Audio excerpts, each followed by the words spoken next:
ভারতে পশ্চিমবঙ্গের বাঙালিদের অপহরণ করে ফরেনার বলে অন্য রাজ্যে ঠেলে দেওয়া হচ্ছে। এবং এ নিয়ে এটা পুরো ঘটছে নরেন্দ্র মোদীর নিজস্ব নির্দেশনায়, তার যে রাইট হ্যান্ড অমিত শাহ তার নিজস্ব নির্দেশনায় বাঙালি জাতিকে ভারতবর্ষে ধ্বংস করে দেওয়ার উদ্দেশ্যে। তাই গো ব্যাক মোদি।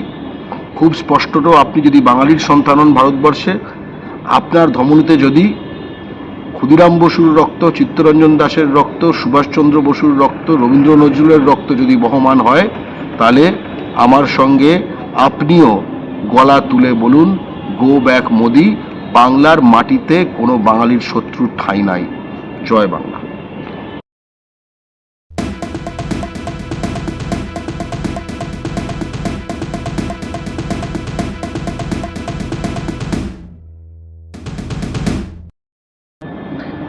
আজকে ভারতের প্রধানমন্ত্রী, বিজেপি দল থেকে যিনি, নরেন্দ্র মোদী, তিনি পশ্চিমবঙ্গে নেমেছেন এবং ভারতে বাঙালির অধিকার আদায়ের জাতীয় সংগঠন বাংলা পক্ষর সাধারণ সম্পাদক হিসেবে বাংলা পক্ষ তরফ থেকে আমি ডাক দিচ্ছি যে গো ব্যাক মোদি এই কথাটা বলার। তুমি দূর হটো, বাংলায় তোমার জায়গা নেই। কেন এই কথাটা বলছি সেটা বাঙালির বরং জানা দরকার।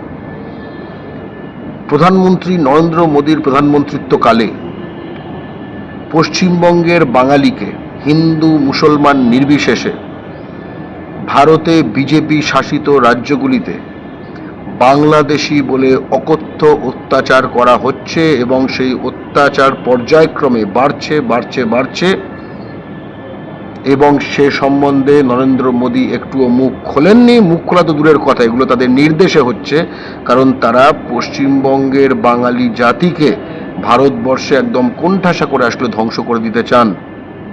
তাই গো ব্যাক মোদি।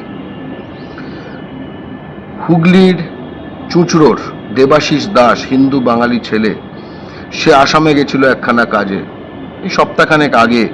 তাকে সেখানে বিজেপির নিয়ন্ত্রণাধীন যে উড়িষ্যা পুলিশ, সে ধরে একখানা অন্ধকার জায়গায়, জনমানবহীন এলাকায় তাকে নিয়ে যায়, বাংলাদেশি বলে পিক আপ করে। রোহিঙ্গা বাংলাদেশি যা ইচ্ছে এখন বলা যায় পশ্চিমবঙ্গের বাঙালিকে, কারণ সে বাংলা ভাষায় কথা বলে। তাকে মারে, পেটে, তার কোনো বাড়িতে ফোনও করতে দেয় না। তারপরে যখন পশ্চিমবঙ্গে এটা নিয়ে বড় নাড়াচাড়া হয়, তখন ছেড়ে দিতে বাধ্য হয়। তাই গো ব্যাক মোদি।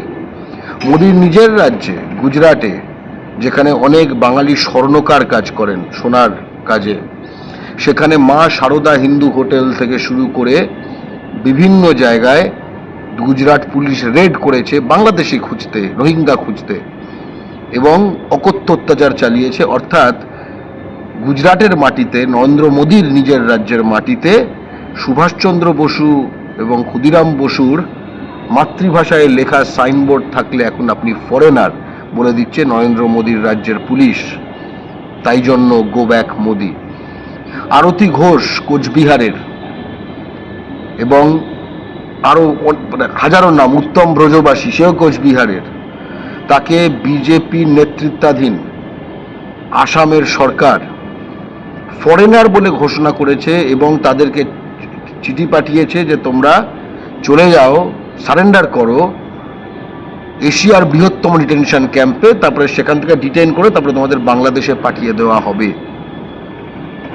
এবং এই ডিটেনশন ক্যাম্প 2014 সালে মোদি বলেছিল গুড়িয়ে দেওয়া হবে। আজকে সেটা শুধু গুড়িয়ে তো দেওয়া হয়নি, এশিয়ার বৃহত্তম ডিটেনশন ক্যাম্পে পরিণত করা হয়েছে। এবং সেই ডিটেনশন ক্যাম্পে শুধু বাঙালিদের ধরে রাখা হয়, যাদের মধ্যে অধিকাংশ হিন্দু বাঙালি। তাই গো ব্যাক মোদি। মোদির নেতৃত্বাধীন বিজেপি সরকার এনআরসির মাধ্যমে আসামে 12 লাখ হিন্দু বাঙালি এবং 5 লাখ মুসলমান বাঙালি, অর্থাৎ সর্বমোট 17 লক্ষ বাঙালিকে বেনাগরিক বলে ঘোষণা করেছে। তাই গো ব্যাক মোদি।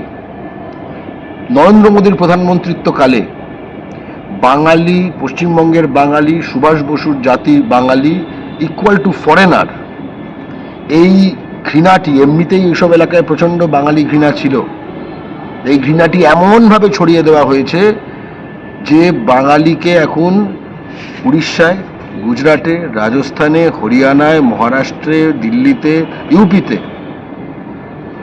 ওখানে বিজেপির নিয়ন্ত্রণাধীন পুলিশ এবং ওখানকার বজরং দল ইত্যাদি ভিএইচপি এইসব গ্রুপ ধরছে, মারছে, পিটছে, লুট করছে। কেন্দ্রীয় সরকারের যে দেওয়া আধার কার্ড শুধু কেন্দ্রীয় সরকার দেয়, মাথায় রাখতে হবে। কেন্দ্রীয় সরকারের দেওয়া প্যান কার্ড শুধু কেন্দ্রীয় সরকার দেয়, মানতে হবে।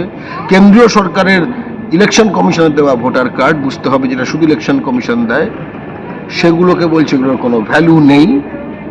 এবং তারপরে তাদের হয় পিটিয়ে পাঠিয়ে দেওয়া হচ্ছে বাস স্টপে বা রেল স্টেশনে, যে ভাগ সালা বাঙালি আর ওয়াপাস নেই আয়েগা, আর ফেরত আসবি না।